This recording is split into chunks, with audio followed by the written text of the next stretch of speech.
From Nashville, Tennessee, Music City, USA, and the home of hot chicken, it's the Rick Altizer Show.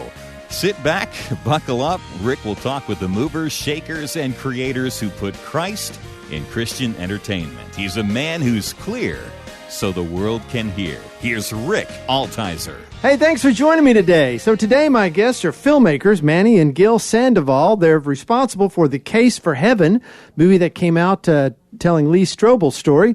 Manny and Gil, welcome to the show. Thank you so much. We're stoked to be here. Yeah, thanks, Rick. You made it sound like we did something bad when you said we're responsible. Yeah. We're responsible for all the good things. Yes. That's right. Manny and Gil are brothers. Yes, sir. we're brothers, man. Our mom is super proud, and we're grateful, man. We started an agency 10 years ago. It's us, just getting into it. And we're artists just like you, Rick, you know what I mean? Playing music. And this is in the early 2000s, before the internet we really took off. And then we used that skill set. God knew what he was doing with us when we started in music, which led us into film because our music was placed in a movie. And then all the skill sets we gained, Gil was a graphic designer, I did marketing, and this is digital marketing, and I never thought that it would ever be a career. Yep. And we built an agency on it, and we're able to service a lot of Hollywood studios, Faith Studios, and then that led us into always being that artist heart, that artisan mindset of we were meant to create as well. We make a lot of people's films successful. Yeah. We believe God gave us some ideas too. We started marketing DVDs to Walmart. I mean, in Walmart, those gas station DVDs and Walmart DVDs, the ones in the big old bin that you kind of the $5 bundle. $5. We started with those with a dream to someday make our own movies. And this year that dream came true, and we're incredibly excited. Like Manny says, our mom is really happy for us and proud, and at the same time very scared and nervous. Well, Manny was the director of The Case for Heaven. Gil and Manny both produced it, and then Gil was the executive producer. So let's talk about connecting with Lee Strobel. How did that come about? How did you connect with, Lee, for those who don't know, he wrote The Case for Christ, and then The Case for God, and The Case for Heaven. And The Case for a lot of things. He's making a lot of cases. He's making a lot of cases. Let's put it this way. He's good at the cases. He's good at making cases. Yeah. He's on the case. He's on the case. Okay. Always on the case. Well, he's always on the case. He's got some case he's talking about. Anyway, so he's as an apologetic, his story, he was, tell us a little bit about him and his story, and then kind of how you got to know him. Yeah. His story is a lot like a lot of people out there, He was a former atheist, did not want anything to do with God. His wife comes to Christ, and in his own words, he said that was the worst news any atheist could get, and the first word that came to his mind was divorce. So I think a lot of people find themselves in a relationship with someone who doesn't believe in God. And through his journalism background, he worked at the Chicago Tribune. He used his background in legal and law to investigate the existence and the resurrection of Jesus. And when he came to the end of it, he realized that it would take more faith to remain an atheist than to become a Christian. And then, obviously God worked through his family, his marriage, and he wrote these books. And he wrote The Case for Christ, I believe, 10 years after he got saved.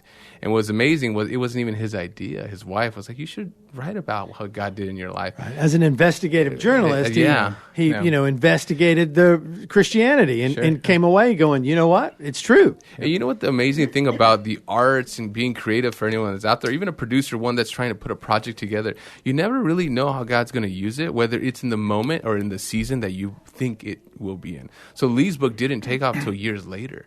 He said it hardly sold any copies, and then he said he just did a random interview, just like this one, right? And The Case for Heaven is just going to even blow up more again. And he said the book just popped, man. He said it was just nuts, and he didn't think any of it. So The Case for Christ wasn't a hit initially. That's amazing. Yeah. And so how did you guys connect with Lee? How did that come about? So we serviced, through the agency, we serviced, at that time, we were servicing a lot of the publishing agencies out there. So HarperCollins, Zondervan, Vida on the Spanish side and stuff. So through our relationship with Zondervan, we got to work on Lee's book. And through that relationship and through that project, we were able to propose some crazy and wacky ideas to, we call him Uncle Lee. He is very, very surprisingly, he is like this very outgoing, like just happy, logical, but very interested in doing different things, very interested in figuring it out and kind of seeing how things play out. We proposed a really interesting idea for his trailer, for his book trailer, and Manny had a really a grandiose idea for a book trailer. And he took a risk, we took a risk, and we did it, and it paid off. And that kind of opened the door for us to have a conversation with him about a movie. Yeah, you could check out the trailer just because, why not, right? Yeah. It's The Case for Miracles, and the book did really well. And that's kind of what started this kind of intriguing relationship with him with apologetics. I'd never heard the word. We've been Christians our whole lives. And when I met Lee and having dinner, I thought he was just going to be this stuffy guy that just knew everything. If anything, he was more down to earth and more real than a lot of people I've sat with. And what his work does, I call it the poetry of our faith, in the way that it describes what we believe, but we just don't know how to explain or share it, right? It's like that love song that you dedicate to your loved one. You're like, this says everything I feel about you. I just don't know how to say it, And so when we met, he actually called me one day and he just said, hey, I have this new book called The Case for Heaven. Would you be interested in doing a documentary together? And I'll be honest, I actually wasn't interested because I've seen a lot of films about heaven, and I think they're based on one person's experience, and there have been some that have been fraudulent. And I feel like it's been there, done that thing, you know what I mean? And then he was like, wait, let me just explain to you kind of like my investigation in the book. And he spoke for 2 minutes, and honestly, rocked my world. And he really transformed my faith, but also my family and my kids. In the sense that heaven is like the ultimate thing we look forward to, but why is it that we know very little about it? And why is it that we aren't like really thinking about it as deeply as we should? And it's not to bring fear at all. If anything, it's to bring hope. It's to bring this joy to want to share what the afterlife will be. And this was all during the pandemic as well. So, he used neuroscience, history, philosophy, and the scriptures and near-death experiences, which was kind of crazy. And I was very skeptical about it in his investigation. And when I learned all this stuff, I just thought, man, like I felt like amateur, almost honestly embarrassed of that. As a Christian my whole life, I didn't know a lot of this stuff. And I figured, well, if I don't know it, I'm sure a lot of people don't as well. So we had to do the film. Yeah, amazing. And where can people see the film? Yeah, you can see the film on PureFlix. It's a streaming company, pureflix.com, and we actually hit #1 on their platform, which is really cool. And then it's also on all the digital, like online stuff like iTunes, Amazon, Google, and it'll be on DVD in October as well. October. The Case for Heaven. The Case for Heaven, yeah. Featuring Lee Strobel. He's in it all through it. Yep, it's got Lee's story, and it also has Lee's case for heaven, essentially. So, we've told fans of him and the book that it's not an exact replica of the book. I mean, I think the book is the further reading aspect of it. The way Lee describes it is they're two different experiences. The film kind of hits more of the heart, emotion, and creativity in that sense. Because imagine if I say describe heaven, everyone would have a different version of it. Like, to me, it's the coast, the Pacific Northwest. Some people would be, it's going to be this beautiful kind of like Hawaii-like paradise, right? I mean, and the Bible talks about it, and it's going to be amazing. But the truth is, you have to get creative. You know what I'm saying? Like, God is a creative God, right? He gave us this earth and all these beautiful things. So that's why if you watch the film, you're really going to go on a journey. I mean, we travel over 20 cities. I mean, we go to Cambridge, England out there as well. And we just some beautiful, amazing stuff. And we brought Lee to all this stuff. So again, Lee's almost he's 70 years old now, and he was touring with us on this film. So yes. Freezing. You're all over the place. Yeah, we were freezing in Chicago, New York. We were down in the bayou in Louisiana. We were in Portland, we were Oregon. on a beach in Portland, Oregon, and it was so cold. And you could see Cannon Lee's Beach. breath as he's talking. I remember going to Manny, hey, we should probably take him inside somewhere right now. Yeah. He was a champ, man. He was a champ, man. He did all his own stunts. He did. Yeah, he drove all his own stunt cars. All the cars. So we have a lot of classic vehicles in the film as well. I noticed that. He drove them all, And what was the classic vehicle thing? Because they're cool. Yeah, that's true. That is true too. That's the only reason you need. No, he grew up having a VW Bug, so we got him a Bug. We had to do a throwback, and he's riding in it with his wife, and that was the car he used to pick her up on dates. So that was a little nod to that. Yeah. We didn't really talk about it in the film, but just we love those little gems. As artists, it's almost not even what people hear; it's what they feel, and so there's a lot of nuances to that. And then we got a VW bus just because a bus is cool. So. Well, having done like 5 documentaries, working on my 6th now, I know what's involved. Yeah. So talk to me about being first-time filmmakers and some of the challenges that you had, just kind of some under the hood stuff, some of the challenges you guys had. Okay, we've never done this before, figuring out what in the heck we need, how to do this. Yeah, I would love to hear your perspective, Gil, because we're brothers, and everyone's like, how do you guys make that work, especially in film? And you know this, Rick. I mean, you've done 6 films. I mean, your last one with Sony. I mean, that's a big one. And there's a lot of hard moments, man. It's a lot of tough stuff, navigating the business aspect, but also the creative process. Yeah, I would say that there's a lot of different nuances in the film world, in a documentary. But we had been around a lot of these filmmakers for most of our career. So we knew a lot of the behind the scenes part. We've been creating content for ourselves for 20 years now, 20 plus years. But doing a trailer for a book. Sure. Yeah. Here's a 3-minute promo piece. Yeah.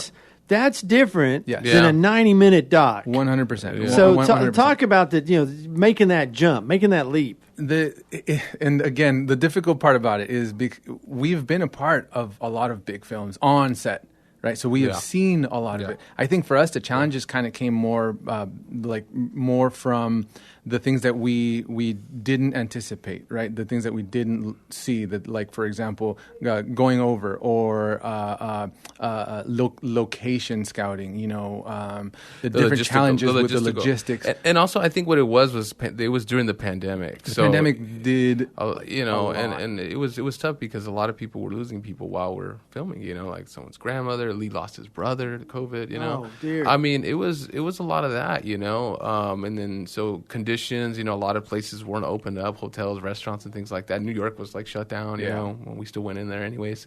That was a challenge. But from a first time, I mean, technically we did 2 other smaller documentaries before that, so we weren't like completely experienced, but at this scale, this was like a big graduation for us. I mean, I think the hardest part is always finding the story. And it's funny because your elevator pitch for it, your log line, etc. But the truth is, a documentary is finished at the end, not in the beginning. And I think any great documentary will tell you, you prepare. Don't get me wrong. I'm not saying don't prepare, but the story starts taking form and shape. And especially depending on what type of documentary you want. Some people write the whole narrative voiceover to guide the whole thing and just fill in the pieces. This was all unscripted. You know what I mean? The only thing scripted was the investigation, meaning the facts that Lee spoke about. But a lot of those interviews, like, Lee had no questions received. And that's what I did on purpose, because everyone sees Lee as the really tight, speaker. I wanted to show his audience something they hadn't seen before. And I think that was our biggest goal. And we were blessed, man. Like, we were blessed because Lee was game for almost anything. Yeah. Right? Like, he was open to every idea. He was open to basically not having questions fed to him in advance. He was open to just going off cuff and being put in a damp, cold beach in Oregon or a rainy, snowing place in Chicago. Like, he was okay with all of it. And on top of that, we were very, very fortunate, and we did it on purpose to partner with people like WTA, like Brian Mitchell and Adam Hastings, because of their experience and how they have a long history with creating this type of content. Yeah, so surrounding yourself with wise counsel is always great. I mean, we were taught that growing up, man. Like, if you're not asking questions, you're not learning. You know what I mean? And so we're very much like, hey, how'd it go? Tell us about it. It's like when we caught up after the release, I wanted to hear your experience on Show Me the Father, because I didn't even know you were directing until I saw it on the poster and the trailer, and I think it was the trailer in the theater. I'm like, Rick, this is amazing, man. You know what I mean? So it's always an adventure and a learning experience, and it's just, I don't know, having fun with it. You know what was really cool, though? That I didn't anticipate this, and it kind of blew my mind. He was like, you do remember being the executive producer on this film, right? And I was like, yes, but I didn't see the whole film. And he hates it when I say this. I didn't see the whole movie until it was in theaters. Yeah. So I refused to watch it. Right? I watched the first cut, and then after that, I didn't watch it until theater. When I saw the full thing, and I saw the first title card and the logo, Sandoval Studios, and then I saw my name as executive producer, I was like, whoa, that's cool. I didn't really see that coming. And for whatever reason, like, the opening scene of that really kind of impacted me. And it was almost like like just this like mind blowing moment for me of we did this. We had a dream about making a film and being on the big screen someday. And this is the beginning of that dream. We crossed that barrier. And I remember when you told me about Case for Heaven, I told him it was a bad idea. I was like, I don't think this is a good idea, dude. We were in London and we were shooting for Redeeming Love, or we were helping for Redeeming Love. And we were in London, and he was like, "Hey, man, I have an idea. I spoke to Lee Strobel. I think we should make a documentary about Case for Heaven." And I was like, "I don't know about that, dude. That sounds kind of like." This was during the pandemic, so it's like everyone was. Yeah, and I was like, I just don't. And I don't know if this is a good time. Yeah. This is not a good time. And he was like, "I think this is the perfect time. I think this is exactly the time that we should do it." Yeah. And once I heard the story, and once he kind of debriefed me on it, I agreed. I thought this is the perfect thing. So many people are hurting right now. They're looking for hope. Man. They're looking up, right? Wondering, does this really exist? Is there really an afterlife? And how does that work? And the beautiful part about Lee Strobel is that Lee Strobel welcomes questions. He does not deter from them. And a lot of us growing up in faith, we look at questions almost like as a lack of faith and a negative, right? If I asked growing up in church, is heaven really real? They would have seen that as, oh, you just don't have any faith. You don't have enough faith. You're questioning faith. You don't do that. Lee Strobel is the opposite. Lee Strobel will welcome the questions. He'll say, "Oh, unpack that for me. Why do you think that?" Right? Like, where does that come from? What makes you think that? And he, as an investigator, he'll unpack the whole thing and then talk about why it does exist and why either you are right or you are wrong, or what is right and what is wrong. So I really appreciated that about him. And sounds great. Well, you're listening to the Rick Altizer Show on Bot Radio. My guests today are Manny and Gil Sandoval, and we're talking about the movie The Case for Heaven that they produced. Manny's the director, Gil's the executive producer, and they're working with Lee Strobel on his book, and we're talking about that. And you can see that movie on PureFlix. You can get anywhere where movies are streamed. You can find it, and the DVD is going to be available in October. So talk about how you did some different things with this film, and we're going for some different markets. Yeah. Talk a little bit about that. Yeah. Well, we're our family's from Guatemala. I'm trying to find, it's funny, you're used to how do you tell people we're basically Latino. We speak Spanish, and the biggest thing is we just saw a lack of Spanish anything in films, period. And growing up from an immigrant family, our faith journey is crazy because in Latin America, they say the industry's behind in the faith world, say a couple years or whatever. Well, in Latin America, we're behind decades. You know what I mean? So what we wanted to do is to make sure that this film just didn't feel like it was just an American film, but something that was global, because our faith is global, right? It's not just something that's in America. People have faith whether they're in the city or they're in a third world country, you know what I mean? So we wanted to make sure that the message was accessible, and accessible not just from a language perspective, but also from a story perspective. So in the film, you'll see Francis Chan. He talks about his Chinese family. You have Miel San Marcos, which is one of the most prominent worship bands in the world that are from Guatemala as well, where our family's from. And you have all different peoples, all different walks of life and journeys. You're in it as well. I'm in it as well. Yeah, I talk a little bit about our family. Manny's the reason why it did that well. His face, we wanted to put his face in the poster, but we didn't want to sell that many DVDs. Yeah, that's right. Yeah, we don't want to overload the manufacturer. Yeah, so. It's so funny because my goal was to see my shoulder and just hear that someone was actually asking someone the question. Because as you know, documentaries, sometimes you can create a supercut of making someone look super good, and you don't ever hear what the actual response was uncut. So the goal was to ask Lee these hard questions with it being the actual take. You know what I mean? Versus what question did they ask him, or what did he actually finish with? So, and that was, again, I've been watching documentaries my whole life as a kid. So for me, it was, I want to hear and feel like I'm in the room with the guy asking the question. And then, as the film went on, Lee was like, "You're in this thing. Why don't you share who you are? Because you're in it." It just kind of feels like it would help. It just happened organically. And it happened organically. But it's funny because I just wanted people to see my shoulder and hear that there was someone actually asking him the question and watching him respond to the question. One thing led to another, and now here we are. Yeah, there we are. Now I'm in the film. Hey, wait, aren't you that guy in that now film? You're famous. Yeah, dude. Heck yeah, dude.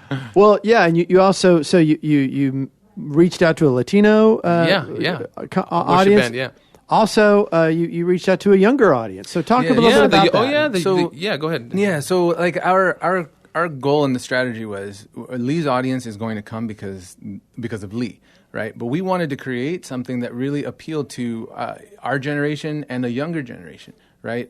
So we wanted to create something a little bit different, and we wanted to create something that would speak not only to a younger generation, but a different segment of our audience, which is the Latino, the Latino audience and a younger audience that wouldn't normally historically come out to these types of content or these types of films. And fortunately, we did a lot of work. We did a ton of press in the Spanish world. We were on Spanish media, mainstream media, promoting the film in Miami and all this stuff. And luckily, fortunately, thank God, it worked out. And we did get a great turnout from the Hispanic community. Yeah, and I think something that I think started a lot of conversation. And I think, one thing that we grew up, our dad always told us, look, when you're speaking about faith and everything, it should be edifying.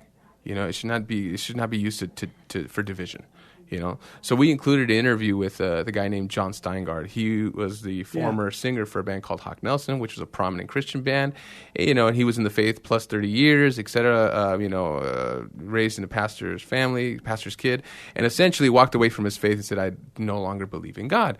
So we included that interview. And, he had a lot of critical questions about, God in the sense of that a lot of we've heard before. I think what was interesting about the interview was that this was a guy that was kind of part of this deconstruction movement, which is a lot what a lot of young people are talking about. Mm-hmm. It's really, at the end of the day, I think what it is challenge your faith. Yeah. And I think you can look at that two ways. A negative way saying, why are you disrespecting our faith? Or two is saying, I want to grow in my faith. Right? Because I think if we're afraid of these questions, then maybe our faith does need to grow. Mm-hmm. Because, there is truth. And we say this in the film, it's up to us to seek that truth. Well, so that conversation was a difficult one for some people, but it was actually very helpful for young people who have friends that maybe are like John, or them themselves have been kicked out of their home or their church because they have questions about the goodness of God, which, by the way, is a question that's been asked for forever. And that's exactly it, right? Yeah. Like our hope and our intention for this was John represents the doubt that we have as human beings, right? We are all human, so we all doubt in some way, shape, or another, right? And we wanted these kids and this generation to say, hey, it's okay if you have doubts. Let's talk about it. Mm-hmm. Right? Don't hide it. Don't bury it down deep inside. Let's talk about your doubts. And that's what we wanted to have some form of representation and not just saying, hey, everything is sunshine and rainbows. No, there are questions here. And then that's the need for apologetics. For people who struggle with doubts. And then someone like Lee comes in and says, hey, here's why you can trust. Here's why it's trustworthy. Yeah. Here's the evidence why the New Testament documents are reliable. And beyond your emotion, right? Beyond just like fluff and just saying yes because, my dad said so. It's rooted in facts. And there is a case to be made for the afterlife, for heaven. There is a case to be made for the resurrection. 100%. It actually literally happened. There's a good case to make it when you actually start looking at that. And then the other questions kind of fall away when it's like, well, if Jesus actually physically, literally rose from the dead, that kind of answers that. Yeah. I'll work with that and deal with why bad things happen. If you look at it, you look at it logically, it makes sense. Yeah, and and it's just you got to watch the film honestly. And I think the near-death experience was another one that shocked a lot of people. Like, are these biblical? Yep. How can you prove this? And honestly, I'll tease you. You got to watch the film. No, but and I love what Lee does. He talks about corroboration, and you'll learn what that means in the film. But people knowing evidence that they would not have known before if they had not had this near-death experience. So it's very interesting. And again, to believe is not to throw out your brain, and just whatever. I think what Lee always says, it's a step in the right direction of truth. You know what I mean? And again, faith is trust, man. So you can know everything, you could see it plain, but you still have to take trust. That's Love takes trust, right? Amen. So, well, we've been having a great conversation here with Manny and Gil Sandoval talking about the movie that they produced and directed called The Case for Heaven with Lee Strobel. You can see that by going to PureFlix, going to anywhere where videos are streamed. You can purchase it there. And also, the DVD is going to be coming out in October, so look for that. And guys, we're out of time.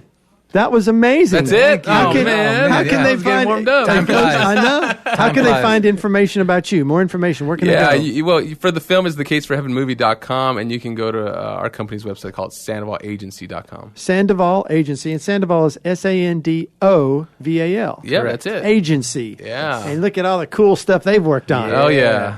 Well, guys, this has been so good. You know, I know they're working on a new project that they can't talk about. Yeah, top secret, man. Yeah, I'm on a new project. It's going to be done in 3 weeks. So Oh, my I was up gosh. till 12:30 this morning. Wow. So Oh, my yeah, gosh. it's crunch time. You know, Yeah, you know what I'm yeah, talking about, yes, right? I know exactly what So you're I'm talking in about. it. But anyway, guys, this has just been great. Thanks so much for being on the show. Our pleasure. Our Thank you for pleasure. having Thank us. you. Awesome, loved it.